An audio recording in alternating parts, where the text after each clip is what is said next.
sejam todos muito bem-vindos ao canal do Espaço. Nós somos um lugar em que a gente conversa sobre assuntos jurídicos da atualidade sem qualquer viés político ou ideológico. Hoje eu estou recebendo com muito prazer o Dr. Matheus Vilela. Ele é advogado criminalista, mestrando pela PUC Minas em Direito Penal, especialista em Direito Criminal e Advocacia Criminal e também é autor de livros e artigos no ramo do direito. Doutor Matheus, muito prazer recebê-lo, viu? Muito obrigado, Rayane. O prazer é meu. É uma honra estar aqui, podendo conversar com essa audiência tão qualificada. E bora iniciar. Vamos embora. Pessoal, enquanto a gente vai conversando sobre esse caso do Bolsonaro que está bombando nas redes sociais, eu vou cozinhar para o Dr. Matheus um risoto de 3 queijos e um filé para acompanhar. Quem quiser reproduzir essa receita vai estar tudo na descrição do vídeo. Doutor Matheus, vamos lá, acho que é a pergunta que não quer calar, né? Quais são os crimes que estão sendo imputados ao ex-presidente? Então, base. Vamos lá. A gente está falando de uma denúncia que foi oferecida pelo Procurador-Geral da República, o Bonet, em que ele imputa ao Bolsonaro e outras 7 pessoas, né? A denúncia que o Bolsonaro faz parte é que essas pessoas integram o chamado núcleo crucial da organização criminosa. Seriam os principais membros dessa organização criminosa. E se imputa ao ex-presidente os crimes de integrar a organização criminosa armada.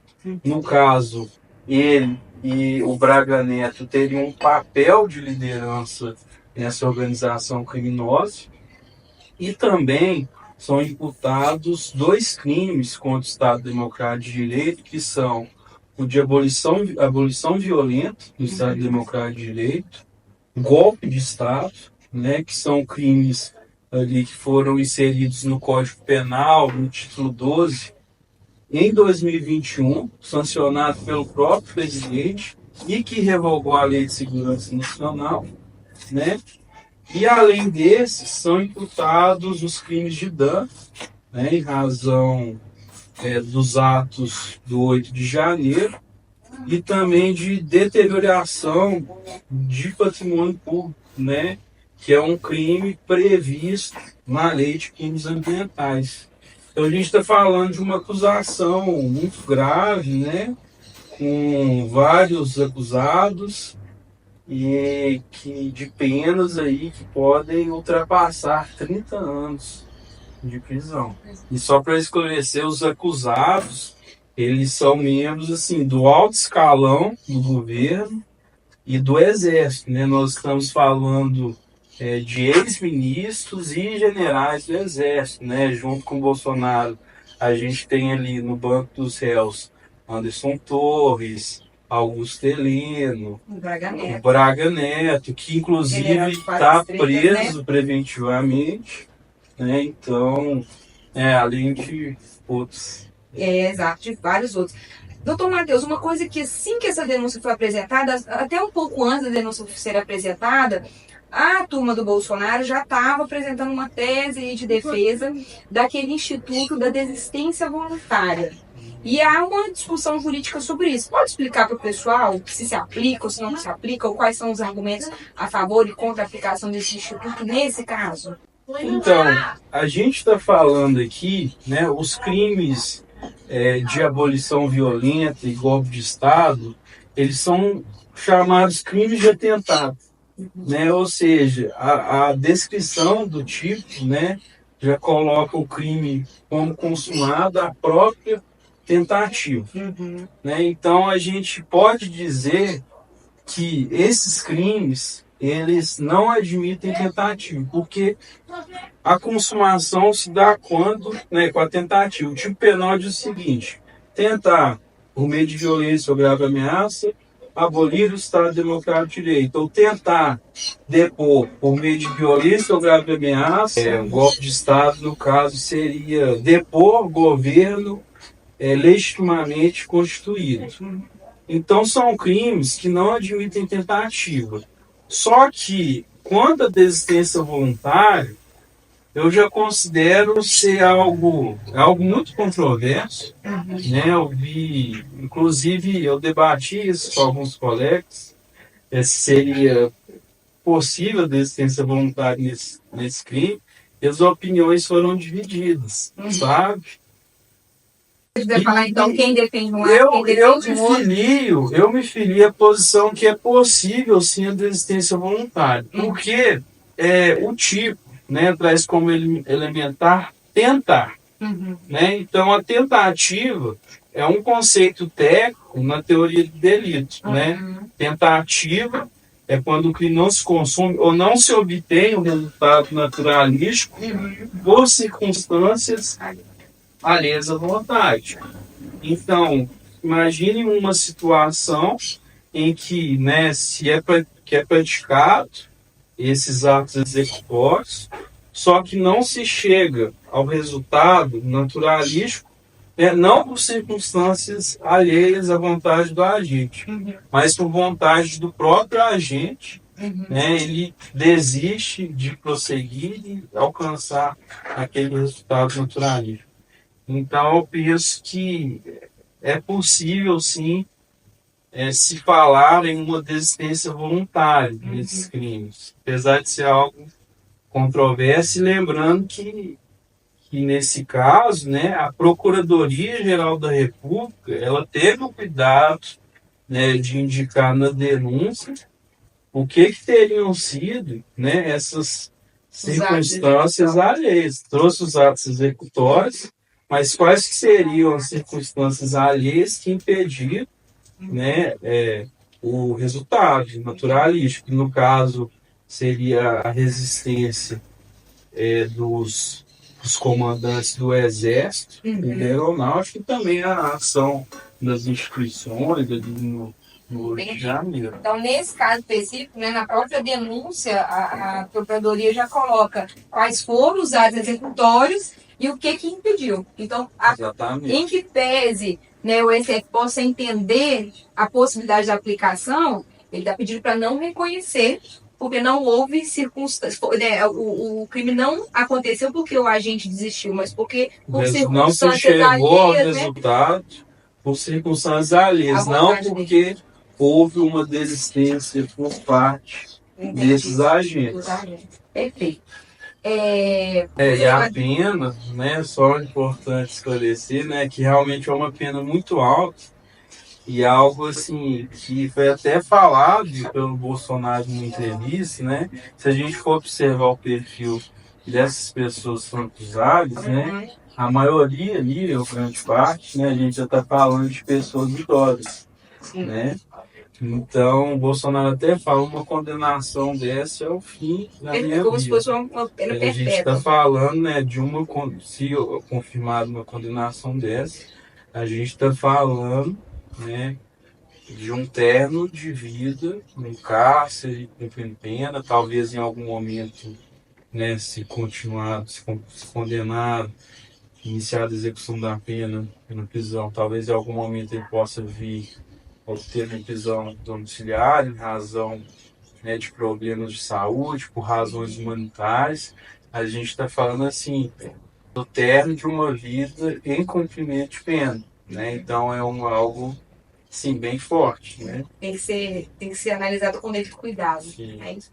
Doutor Matheus, um outro questionamento assim, que tem sido muito propagado é a questão da imparcialidade ou não do STF. Mas antes de entrar na imparcialidade, eu queria que você explicasse para o pessoal por que esse julgamento está começando no STF. Porque tem diversos doutrinadores, né, especialistas em processos, que defendem que esse processo deveria começar na primeira instância. Explica para o pessoal quais são os principais argumentos e o argumento final que o STF já se manifestou. Essa questão da competência do STF, né, para julgar não só esse ato, mas ataques à corte, vem sendo alvo de questionamento há muito tempo. Né? E, né, esse questionamento, né, quanto que o STF começa a julgar mais casos, atrair para sua competência várias outras situações em que em tese não seria de sua competência, inicia em 2019 né, num contexto de ataques à corte, por, né, campanhas difamatórias na rede social, e quando o Toffoli era o presidente da corte, e ele nomeia o ministro Alexandre de Moraes como relator do inquérito para investigar essas ações. Daquele inquérito da fake news, né? Inquérito, também chamado inquérito do fim do mundo. Então, desde esse momento já surge questionamento sobre essa abertura da competência da Corte. Porque até pouco tempo, né, a gente estava experimentando aqui a limitação da competência da Corte, um contexto muito influenciado pela Lava Jato e que se fazia menção em que se fala até de forma pejorativa, foro privilegiados, né, em que os agentes públicos ficariam impunes por serem julgados junto ao STF. Então a gente passou por um momento anterior de restrição da competência da Corte e, né, se tratando do foro por prerrogativo de função, a STF fixou um entendimento em 2018 bastante restritivo, né, para essas autoridades com foro. Basicamente, na época se entendeu que o crime deveria ter sido praticado durante o mandato, deveria estar vinculado ao exercício da função, e se o agente sai da função, né, ele perderia o foro, né? E recentemente o STF mudou esse entendimento, né? O plenário no mês de março, né, recente, em que, né, basicamente deu um giro nesse entendimento, entendeu que mesmo após o término, né, do mandato, da função, a competência permaneceria junto ao respectivo tribunal. Mas não só esse argumento, é utilizar diferentes argumentos para justificar a competência do Supremo. Outro deles é que o próprio regimento interno do Supremo, ele prevê que crime cometido ali no âmbito da Corte, né, a Corte, o Supremo Tribunal Federal, que seria o competente para julgá-los. Então, tem esse entendimento aí que alargou a competência, tem também essa questão do crime ter sido cometido, né, no âmbito da Corte, contra a própria Corte, porque a gente está falando de crimes contra instituições democráticas, do alto Supremo. E tem também a questão de que, né, nesses casos, né, nós temos autoridades com foro, né, que tem foro atualmente. Ramagem, por exemplo. O Alexandre Ramagem, né, diretor da ABIN e atual deputado federal, ele é uma autoridade com foro e outros, né, a gente não nessa denúncia em específico, né, houve o fatiamento das denúncias, né, mas no geral não só o Alexandre Ramagem, a gente tem outras autoridades por foro, né, no âmbito dessa operação em geral, né.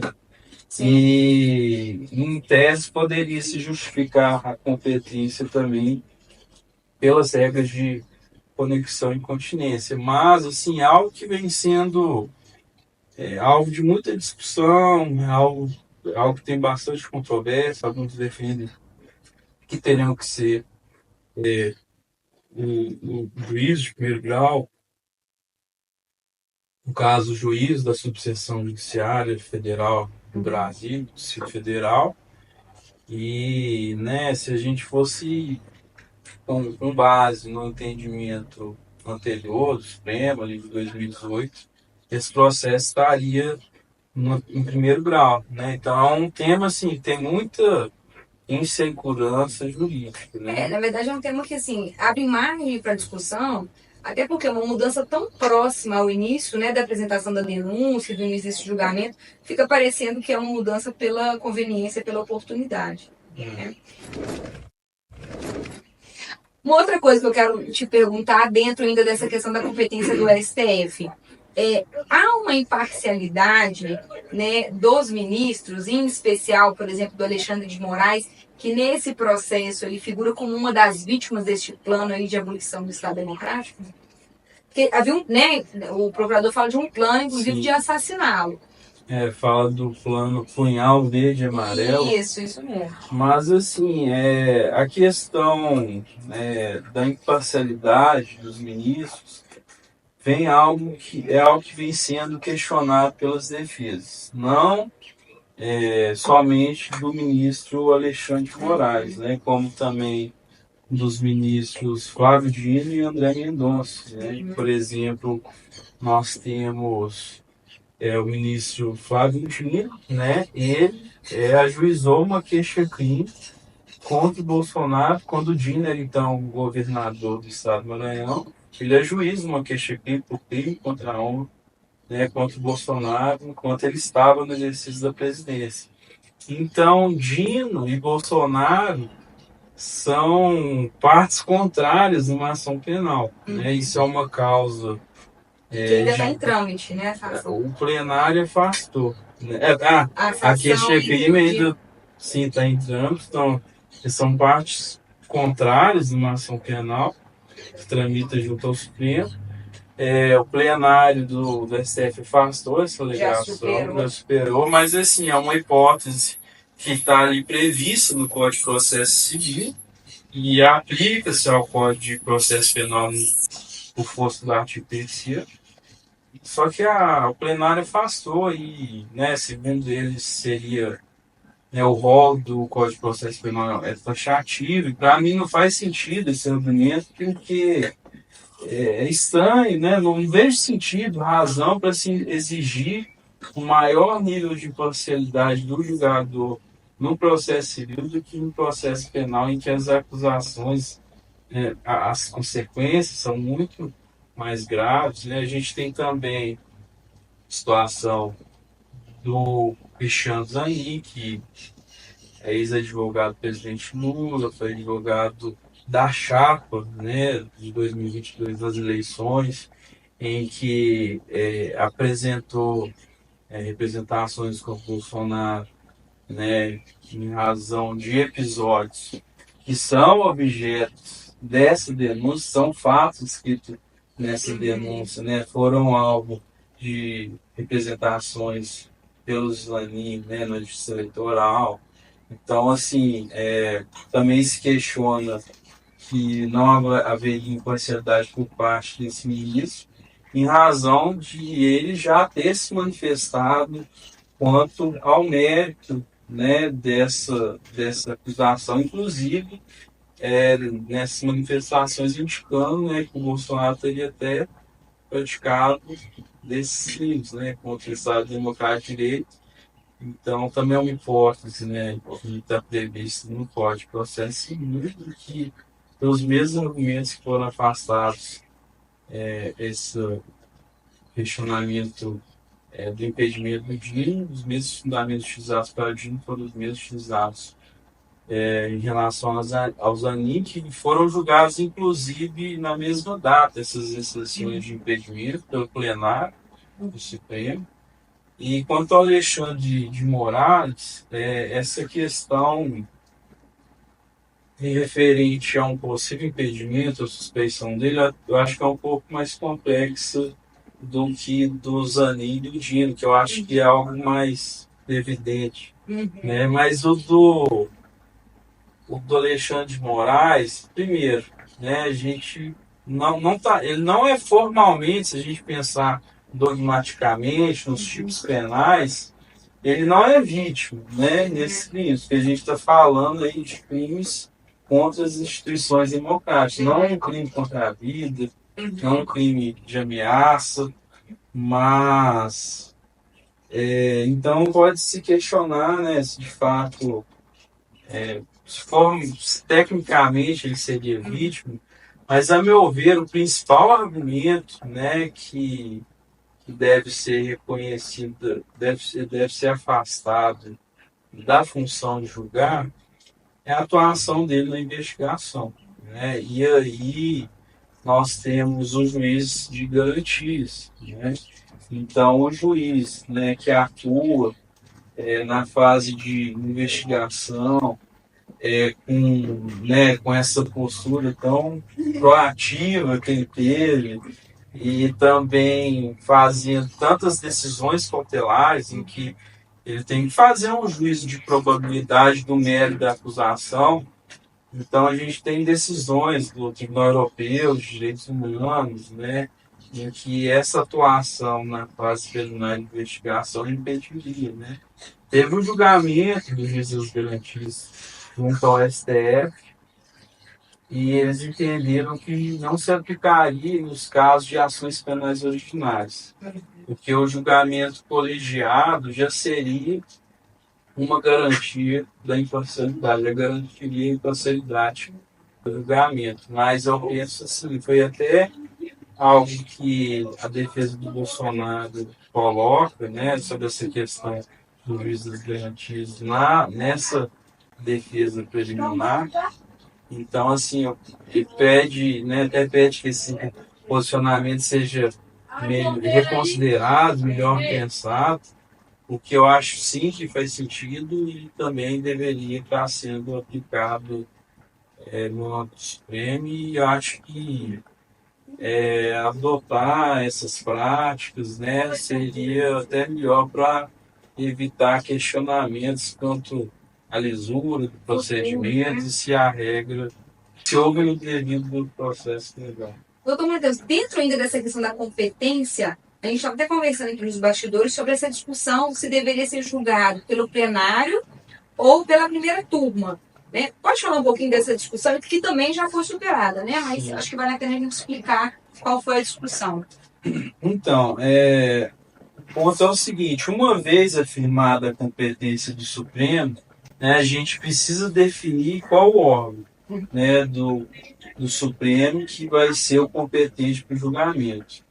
E aí, né, a defesa, né, do Bolsonaro e dos outros acusados, eles alegam que quem é competente para julgar esse caso seria o plenário. Só que aí, né, houve uma alteração regimental, né, uma emenda ao regimento interno do Supremo, em que no final de 2023, né, a competência para julgar as ações penais originárias passou do plenário para as turmas. Então, tanto é que no início, né, dos casos do Rio de Janeiro, nós tivemos até casos sendo julgados pelo plenário. Então, com essa emenda, houve essa alteração. E, assim, há questionamento se isso não inferiria o princípio do juiz natural, porque poderia estar falando de uma manipulação da competência, porque a ideia do juízo natural é você vedar tribunais, juízes de exceção e evitar a manipulação da competência que a gente vai julgar. Então, você, por essa regra, né, tem que se saber qual o juízo competente desde quando da prática do crime, né? Não tipo, e aí qual que é a regra? As denúncias oferecidas após essa emenda regimental iriam para as turmas, as denúncias oferecidas antes no plenário.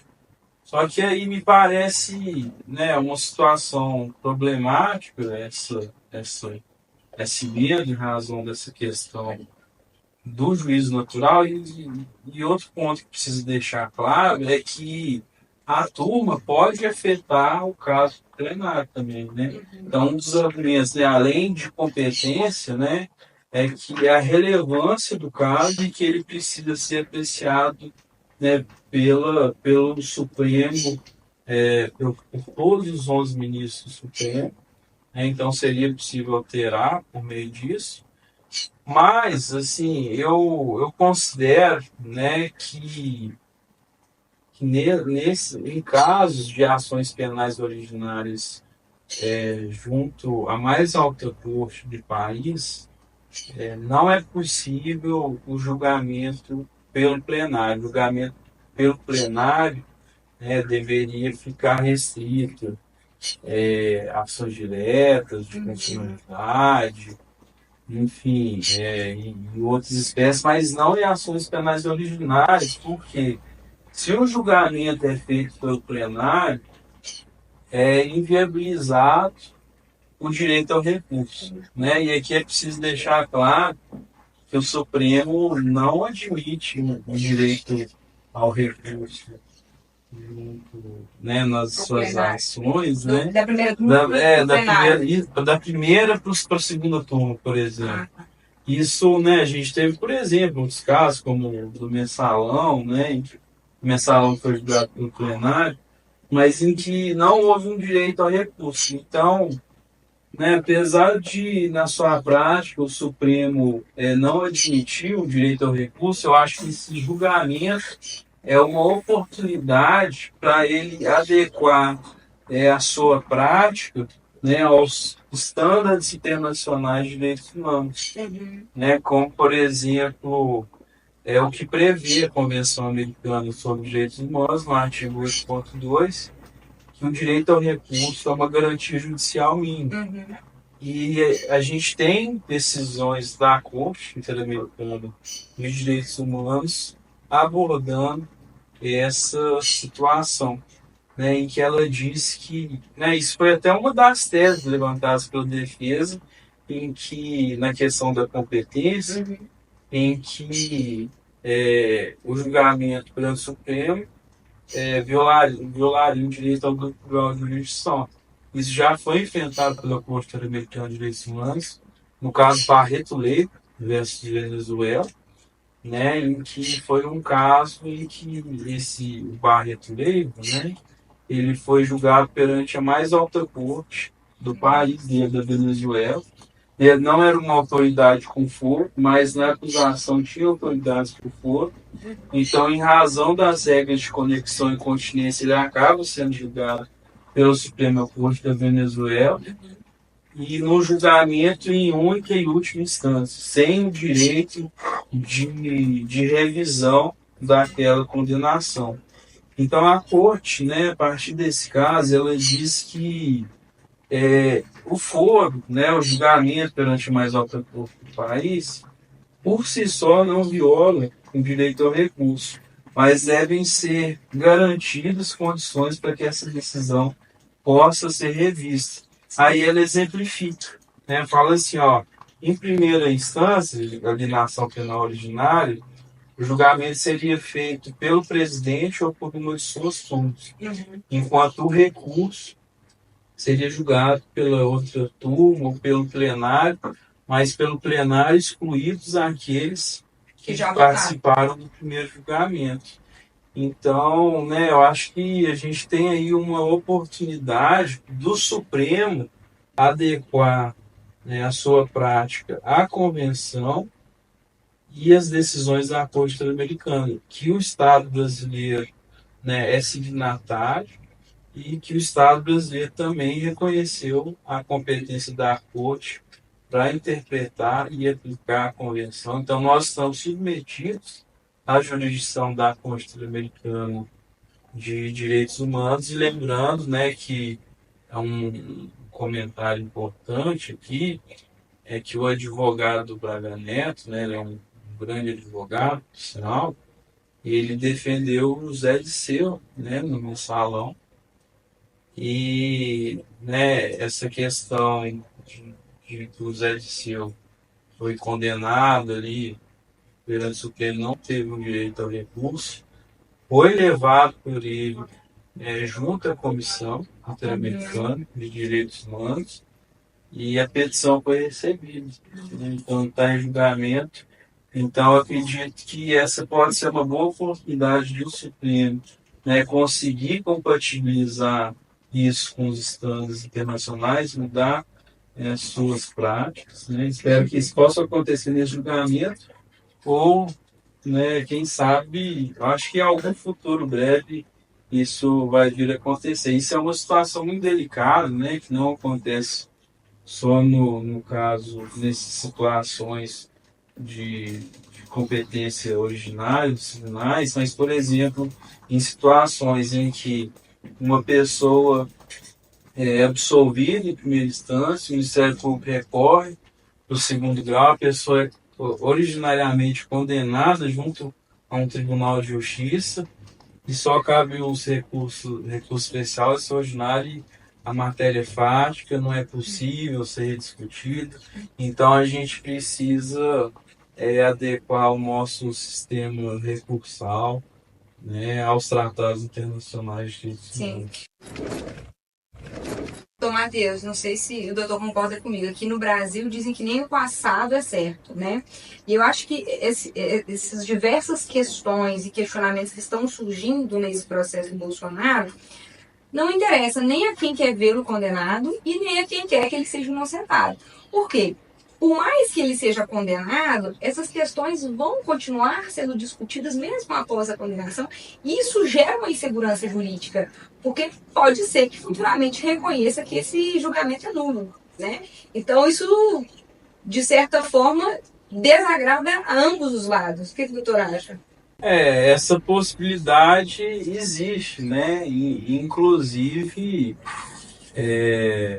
há uma probabilidade muito alta, né? Havendo condenação, é provável que os advogados, né, eles vão procurar as cortes internacionais, os órgãos internacionais de proteção de direitos humanos, né, em que tutelam os tratados, em que o Estado brasileiro é signatário, para denunciar violações de direitos humanos, por observância do devido processo legal. Então, assim, é algo que sempre vai estar no radar, né, o questionamento da rigidez, né, desse processo. Então, pode vir a ser alvo, né, de processos internacionais contra o Estado brasileiro, e também, né, nada impede uma revisão criminal no futuro, né, por ser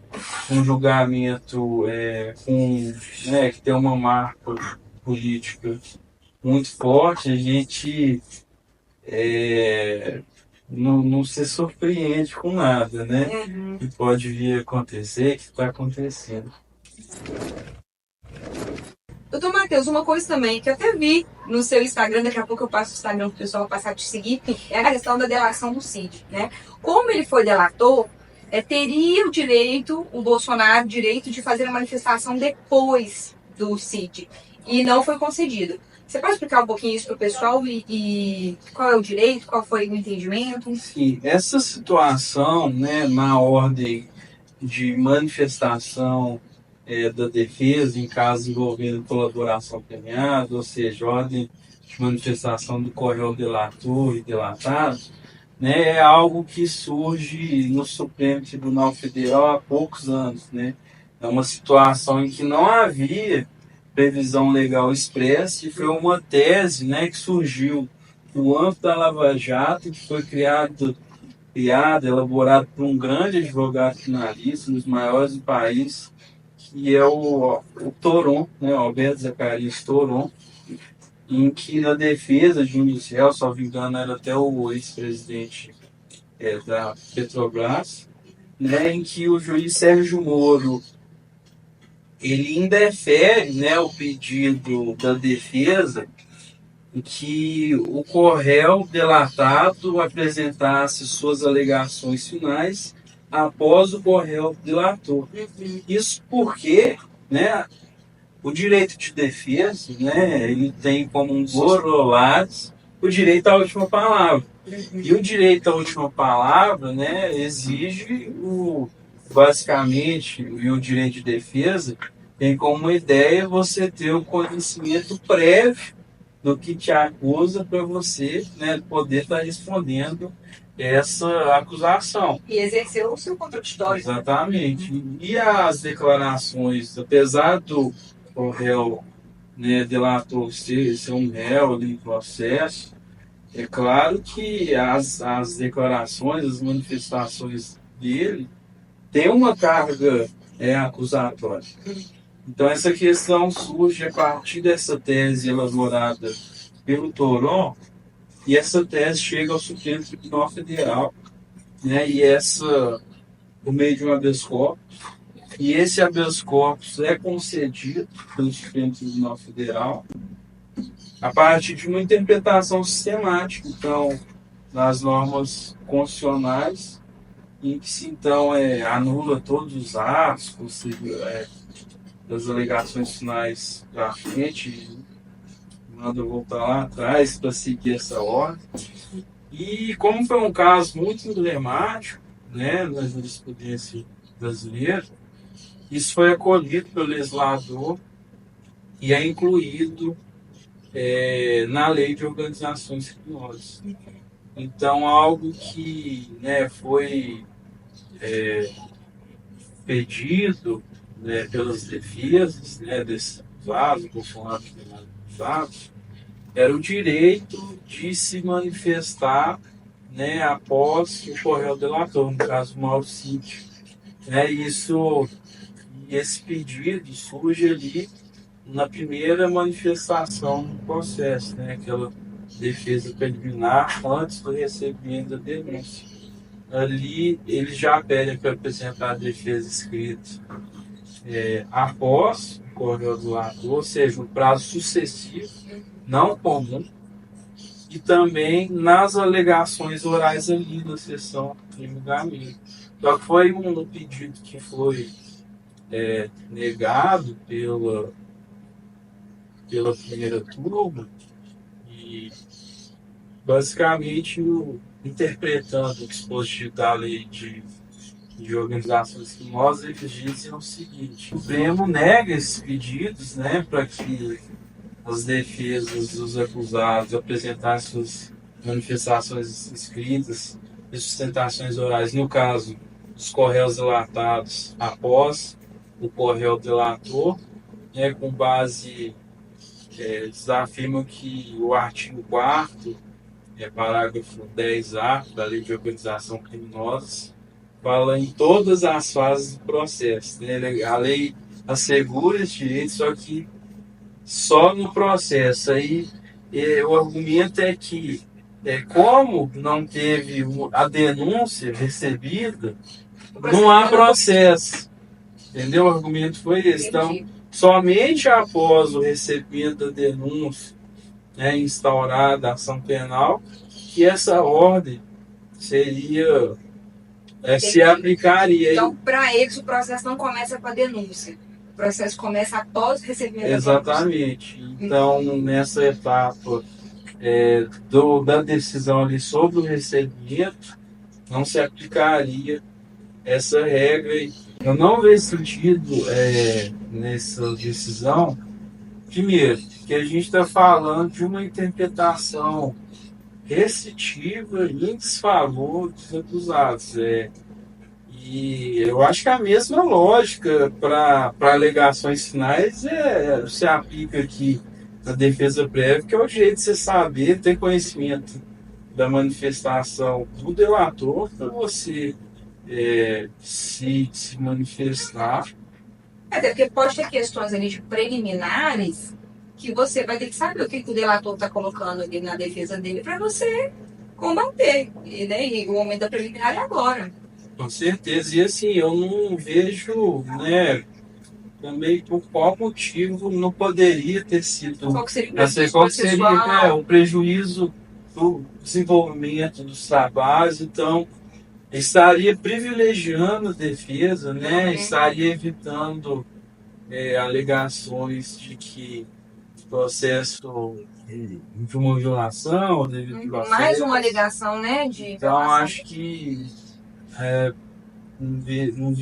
além de ser o correto, né, não teria qualquer prejuízo ao normal desenvolvimento do assunto. Doutor Matheus, uma última pergunta. Está todo mundo achando que esses julgamentos já são falas contadas pela condenação do Bolsonaro. O doutor entende assim? E caso ele de fato seja condenado, como é que vai ser essa execução da pena?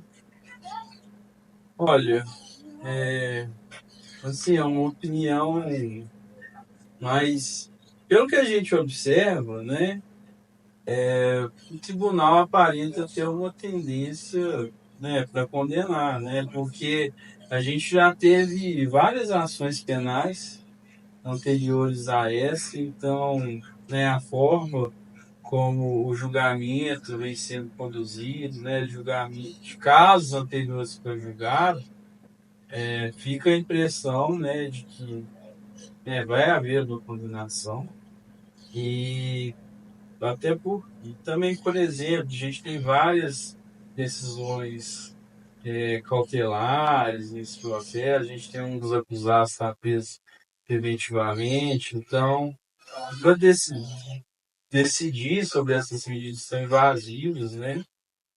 Apreensão de passaportes, apreensão, medidas cautelares, acaba que o juiz faz um juízo de probabilidade quanto materialidade e autoria.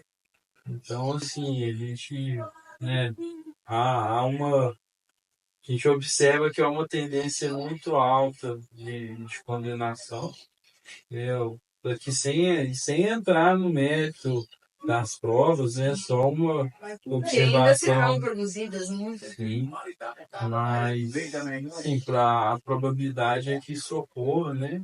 E que seja uma pena muito alta, né? Que seja uma pena que vai ultrapassar 20 anos. Existe essa expectativa, né? Não estou aqui batendo martelo depois, não é? Né? Mas existe uma expectativa que haja uma condenação e que seja uma pena muito alta, né? Não só, assim, por todos os setores, né? Pelo próprio Bolsonaro, há expectativa por parte dele, pelas entrevistas que o próprio Bolsonaro dá, ele espera também uma condenação pelo Supremo, mas ele está ali se defendendo, né? Então, aí se fixada uma pena nesses patamares, né, nós estamos falando aí, de uma pena de regime fechado, né, que, em razão dessa quantidade de pena, um longo prazo aí para progressão de regime, né? Sim. Doutor Matheus, eu acho que foram claros. Eu queria então deixar a câmera à sua disposição para você falar onde as pessoas podem te encontrar, dar seus recados, fique à vontade. Então, eu quero agradecer a oportunidade, foi uma honra estar aqui e eu convido todos vocês a me acompanharem no meu perfil do Instagram, @Mateus de Vilela, Mateus com TH. Lá eu também posto conteúdos educativos, posto minha atuação profissional e sigam lá quem quer ficar por dentro da prática, do exercício da advocacia criminal no dia a dia e também se informar sobre temas, né, de direito penal, processo penal e as decisões dos tribunais superiores. E é isso.